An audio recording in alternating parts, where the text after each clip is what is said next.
नीम करोली बाबा के सभी भक्तों को मेरा सादर प्रणाम। जय सिया राम, जय महाराज जी, जय हनुमान। आज़ादी से पहले की बात है।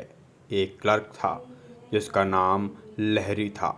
नौकरी की वजह से उसका तबादला यहाँ से वहाँ होता रहता था। एक बार जब उसका तबादला ट्रांसफ़र जहाँ हुआ, वो क्षेत्र पहाड़ी था। वो एक बार शाम को घर से ऐसे ही घूमने निकला। जब वो एक पहाड़ी पर पहुंचा तो उन्हें ऊपर से किसी ने आवाज़ दी, पर पुकारने वाले ने उन्हें लहरी नहीं बल्कि गंगाधर कहा। वहाँ पर लहरी के अलावा और कोई नहीं था। लहरी को ना जाने क्यों लगा कि ये आवाज़ उसी के लिए लगाई जा रही है। जब उसने थोड़ी ऊपर जाकर देखा तो एक साधु, जिसकी उम्र कोई 25 के आसपास रही होगी, लंबे बाल, हट्टे कट्टे तगड़े शरीर वाले, ऊपर से गंगाधर चिल्ला रहे थे। लहरी ने उनकी तरफ जैसे ही देखा, उस साधु ने कहा, आ गए तुम? लहरी ने कहा, हाँ, पर मेरा नाम लहरी है और मैं एक क्लर्क हूँ, पर पता नहीं क्यों ऐसा लगा जैसे आप गंगाधर कहकर मुझे ही पुकार रहे हैं। वो साधु और कोई नहीं बल्कि अपने श्री नीम करोली बाबा ही थे। बाबा ने उस क्लर्क से अंग्रेजी में कहा कि the office is made for you but you not made for the office. एक संत महात्मा के मुंह से ऐसी अंग्रेजी सुनकर लहरी हैरान, परेशान और सन्न रह गया। उसने सोचा कि बाबा इस पहाड़ी पर रहते हैं, पढ़े लिखे लग नहीं रहे, तो फिर इतनी अच्छी अंग्रेजी फर्राटे से कैसे बोल पा रहे हैं। उसके मन में सवाल आया कि आखिर ये है कौन। बाबा ने उस क्लर्क से सवाल किया और पूछा कि भक्ति करने में तुम्हारा मन लगता है, तुम्हें पूजा पाठ पसंद है? उस क्लर्क ने हाँ में सिर हिलाया। बाबा ने कहा कि ये तुम्हारे पिछले जन्म की वजह से हो रहा है। पिछले जन्म में तुम मेरे शिष्य थे और तुम्हारा काम पिछले जन्म का अभी बाकी रह गया है।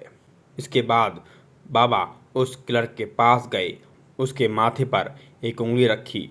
उंगली रखते ही क्लर्क को अपने पुराने जन्म की सारी बातें खुद ब खुद याद आने लगी। लहरी को याद आ गया कि वो पिछले जन्म में गंगाधर था और इस जन्म में उससे मिलने के लिए बाबा ने ये सारी महिमा रची है। जब क्लर्क सब कुछ समझने को तैयार हो गया तो बाबा ने उसे दर्शन दिए। अब तो बाबा की बात सुनकर क्लर्क से रहा नहीं गया और बोला, बाबा मुझे अपनी शरण में ले लीजिए और मैं कुछ नहीं करना चाहता। तो बाबा ने कहा, तुम जल्दबाजी मत करो और फिलहाल तुम इस गुफा में आराम करो, मैं तुम्हें सुबह दीक्षा दूंगा। लहरी अंदर ही जाकर सो जाता है और अगले दिन ब्रह्म मुहूर्त में कोई उसे जगाने आता है, जो कहता है कि मुझे बाबा नीम करोली ने भेजा है। लहरी जैसे ही उठकर बाहर की तरफ निकलता है तो हैरान रह जाता है। गुफा से बाहर निकलते ही उसे हर तरफ स्वर्ण महल दिखाई देता है, जो सोने का बना था, जिसमें इतना धन था कि दुनिया का सबसे अमीर आदमी भी उसके आगे फेल हो जाए। हीरे, मोती, जवाहरात वहाँ सब थे। उस महल में मौजूद एक एक चीज़ सोने और चांदी से बनी थी। लहरी जब उस महल में आगे बढ़ता है तो उसे एक राजगद्दी में बाबा बैठे हुए दिखाई देते हैं। वो बाबा जी को प्रणाम करता है और कहता है कि ये सब क्या है, ये महल तो बड़ा सुंदर है। तब बाबा नीम करोली उसे बताते हैं कि पिछले जन्म में तुम्हारी इच्छा अधूरी रह गई थी और इस वजह से महल में तुम रुके और तुम्हारी जो अधूरी इच्छा थी वो अब पूरी हो गई। इसी वजह से तुम्हारी सिद्धि पूरी नहीं हो पा रही थी। यही वजह थी कि बाबा नीम करोली ने पहले तो गंगाधर की पिछले जन्म की इच्छा पूरी की और फिर उसे दीक्षा दी और सभी सिद्धियां हासिल करने में मदद की। अगर आपको बाबा की ये कहानियाँ, ये कथाएँ पसंद आती हैं तो हमारे और अपने इस चैनल को सब्सक्राइब करें, वीडियो को लाइक करें और कमेंट में जय श्री राम लिखें। जय हो नीम करोली बाबा।